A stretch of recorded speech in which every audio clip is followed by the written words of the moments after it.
Ahmad Yani, yang belakangan diketahui sebagai Kepala Dinas Pemuda dan Olahraga di Pemkab Oku Selatan, Sumatera Selatan, dilarikan ke salah satu klinik di Kota Muara II untuk mendapatkan perawatan setelah luka tusuk senjata tajam yang dialaminya. Korban ditemani kerabat dan polisi dari Polres Oku Selatan yang datang ke klinik tersebut untuk meminta keterangan korban dari peristiwa yang dialaminya tersebut. Dari keterangan korban pada polisi, peristiwa terjadi saat ia baru saja akan pulang setelah menghadiri undangan pernikahan. Saat berjalan menuju kendaraannya, tiba-tiba ia diserang seorang pria yang tak dikenalnya dengan senjata tajam. Akibat serangan itu, korban mengalami luka tusukan di sejumlah bagian tubuhnya. Satuan Reserse Kriminal Polres Oku Selatan sudah mengetahui identitas penyerang korban, namun belum mengetahui motif dari penyerangan tersebut. Tersangka sudah kita kantongi, inisialnya N, umurnya lebih kurang 40 tahun.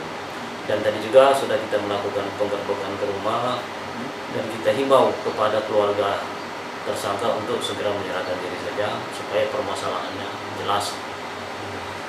Polres Oku Selatan kini masih memburu tersangka yang sebelumnya sudah didatangi polisi ke rumahnya, namun tersangka masih belum ditemukan. Setia Budi, Kompas TV, Ogan Komering Ulu Selatan, Sumatera Selatan.